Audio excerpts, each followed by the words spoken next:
thank LexisNexis for having us. In 2010, I met Jocelyn and her amazing team in New York, as well as we honored Don Conway, who at the time was LexisNexis Corporate Social Responsibility Director, and I'm still in touch with her till this day, so it's great to be back here, and I feel like it's an extension of Nomi, just being here in Dallas and also with LexisNexis, so thank you.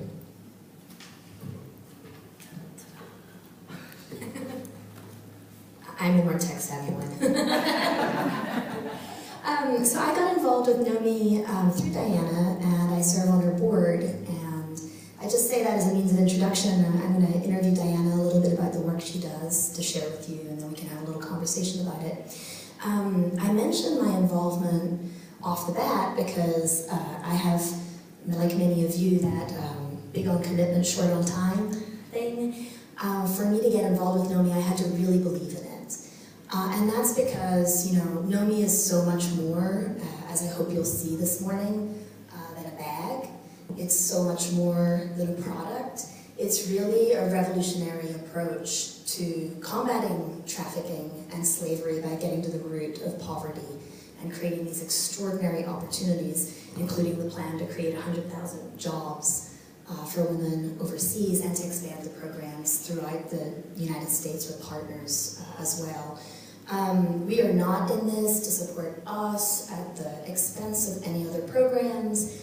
The great thing about working and volunteering in the anti-slavery space is we're in it to put ourselves out of business. And I really hope that will happen in our generation. So Diana, maybe you can begin by telling us a little bit about why this happened, not just in the scope of why you decided specifically to start Nomi, but why it's so deeply meaningful and personal to you to think about how these kinds of conditions of life affect families and ultimately affect all of us. Sure. As I talked about in the video, you know, I had the personal encounter with the father of 7 children in Cambodia, and it really shook me in the sense that, you know, looking into his eyes, I could tell he didn't really want to give up his daughter, but it was out of desperation and a hope for a better future for her. And now, you know, initially I started Nomi with really the desire to help and desire to really see children not be exploited, especially in Cambodia where children as young as 4 or 5 are in the brothels.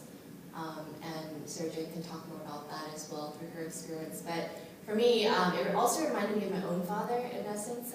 He was born in China and unfortunately was put in labor camp because my grandparents were spoke English, educated, and also Christian. And so in communist China at that time, it's just, you know, very difficult. And so from that experience and being a daughter of someone who, in essence, was in slavery, it just like really kind of woke me up recently to like, wow, this is really why I do what I do. I'm so passionate because I see what slavery does to families, and it's pretty brutal in essence. Just really, you know, seeing how he's not at his full potential and still recovering from that traumatic experience. Yeah, no, it's crazy the kind of ripple effect that the work you do now can have for good, but the ripple effect that the industry itself, the slave industry, can have for evil. I think I'm always struck, I don't know how conscious you are of how large of a growing economy it is in the world.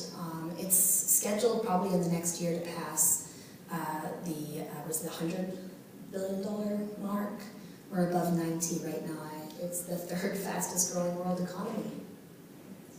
It's tragic. And I think that really first it got to me through, I'll share in a little bit some experiences through working on a film on sex trafficking, but sex trafficking represents only 30% of the market.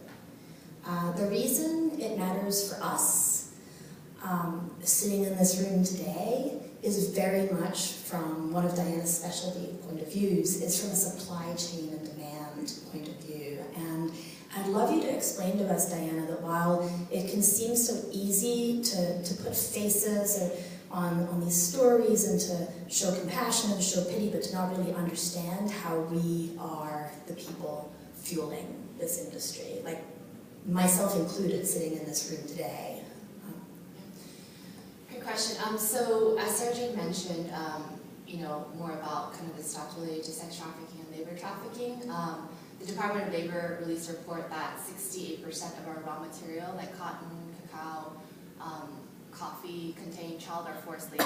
And so, in essence, every piece of, you know, clothing or even the coffee we drink, the potential of it being tainted with forced or child labor is extremely high. And even it really kind of woke me up when I was sitting at a Delta conference. Delta is a huge champion, also a member of Global Business Coalition Against Trafficking, which LexisNexis is also a member of. They had a conference, and the speaker said, you know, you are all slave owners. And I was sitting there like, I mean, I knew the stats, but I said, well, I fight human trafficking. I can't possibly be a slave. What are you talking about?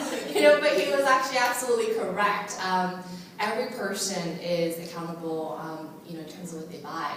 And a lot of times, you know, when you look at supply chain, if a t-shirt costs $5 and you do the math of how much was the person paid, you know, in essence in India, and Gap and a lot of major brands have had issues with child labor. You know, a boy, 14-year-old boy in India making shirts for Gap kids, 13-year-old girl in Cambodia making, you know, dresses, you know, and that's constantly happening, and there's really lack of accountability in that area. But it first comes with us, it starts with us, so. Yeah, and I've been really shocked and surprised to see some of our friends work on food issues. You know, most of the shrimp that comes to America now is at the expense of the lives of children in Thailand, often 7 years old or younger, who are going down and like diving to clean up the nets. And the thing is that it's cheaper for the industry to allow the child to drown than it is to intervene and save their life, because they will still make a larger profit margin on our buying the shrimp. That's a really harsh reality. I mean, another one that hit close to me is like, ladies, I don't know if you like sparkly eyeshadow. I love sparkly eyeshadow. I don't have any on today, but I had like this moment about a year ago where I still did not realize that sparkly eyeshadow, especially in even the big brands that I will not name, even big brands, in order to increase their profit margin, because we're such a consumer-driven society. And I'm not saying like we should not be capitalist. I'm not saying, you know, I come from a good entrepreneurial business family, even though I went into filmmaking.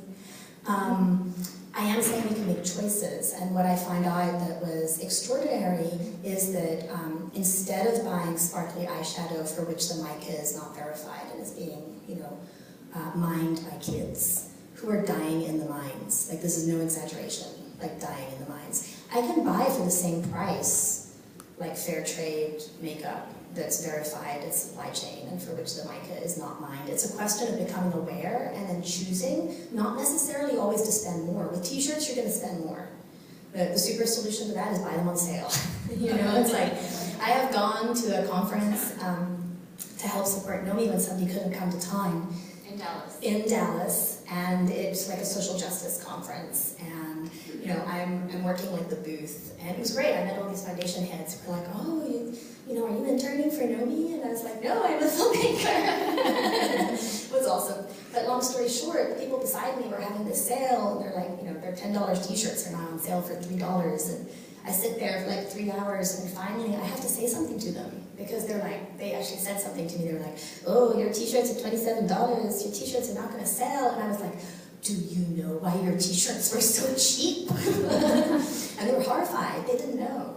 I mean, that's just the reality. They did not know. Their goal was to get people wearing their slogan and to sell more t-shirts. But very few of us, if we know, if we choose to understand the issue, would make those choices. You can buy the same price on chocolate that's fair trade versus chocolate that's not. It's just a question of finding out which ones are good or not. So Diana, tell us a little bit about why the Nomi model, in your eyes, is so effective. And I'm just going to plug here and say, I mean, it's because I think in part of not only like your extraordinary abilities as a leader and your vision, but also due to the very sound, economic-driven approach to Nomi's program and the creation of jobs that this caught the eye, right, of the Presidential Leaders Program, and the support of many people around the world. So tell us a little bit about how the program works and why it works.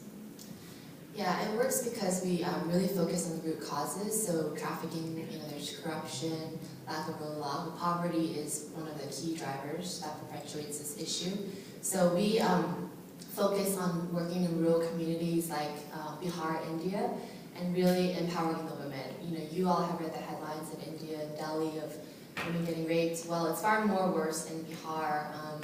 It's quote-unquote the backward state of India, lowest caste, where your family name and the color of your skin dictates if you even are able to set foot into a school, hold a job, receive an application to apply for a bank account. And so all of these barriers are the barriers that the women that we work with face, and we've helped them overcome it through our training program, which is about 2.5 years. The women we work with are illiterate, survivors of sex trafficking, or women that are victims of intergenerational prostitution. And so in the scheme of 2.5 years, just by us investing in them and taking them through building their self-confidence, building community across caste barrier, across religious barrier, primarily they're Hindu and Muslim women in the community we work at, they in essence have formed strong bonds and really supporting one another, earning income, saving money. Even in the first year, $80, one of our program trainees showed me her bank account so proudly when I was there. And I studied microfinance and was a researcher for microfinance, and the average microfinance loan in those types of communities is $50. She already had $80 in her bank account, and she was buying cows, selling the milk, and just seeing real substantial improvement in their household. And so from that, 100% of our women in Bihar, their daughters are enrolled in school. We've helped them re-enroll, send them to a boarding school if they're in the red light district. We're really seeing the generational prostitution as well as slavery come to an end. And so that's been amazing, and we just received some grant money from the Buffetts to purchase land and build a training and production center, and we're expanding it to also build a child care center, emergency housing units, and really our goal is to not only create 100,000 jobs, but to measure the reduction of slavery, because that's something the anti-trafficking community right now is facing a huge challenge in measuring, because how do you really collect data and census on someone who is in bondage and in slavery. So we found a way to really measure that reduction through our program and our approach as well. It's so amazing, it's so inspiring. By the way, I'll just throw a quick question out here so that everybody can understand the range of impact that you personally have had. Like, this is a key example of how one person can make a huge difference with their life, I think. What age were you when you founded Nomi? I was 25. Yeah, I mean, I would just like to debunk the myth that millennials, are not committed to the projects they undertake and are just dreamers. Because now in your early 30s, you've already impacted the lives of hundreds and hundreds of women. And I don't know how, I'm a tail-end Gen Xer, I don't know how many of the rest of us in this room would be like, oh, I'm 25, I'm going to quit my really high-paying consulting and management job in New York City, move into a smaller apartment, and put all my resources into building a program in Cambodia and India. That strikes me as the millennials, the millennials, the non-committal generation, which it's so inspiring. So let's switch gears a little bit. You know what I'm going to ask you, so take a deep breath, because I know this is not ever a happy question for you, but I want people to understand the importance of our support of this kind of initiative, not just of the women, but of the team at Nomi, the team at Traffic 911, the team of anybody who works in the anti-slavery space. It's very inspiring to start something like this when you're 25 and to see these results. It's an extraordinary burden to bear, I know, sometimes too. So would you be willing to share with us like one of the hardest things you've had to deal with during your time at Nomi? Sure. Hardest thing would be last year, actually, this time. I got a call the beginning of September from our program manager in India that one of our trainees' daughter, who was 10 years old, her name was Manisha, was found dead, and also there's suspect of foul play. So that, she had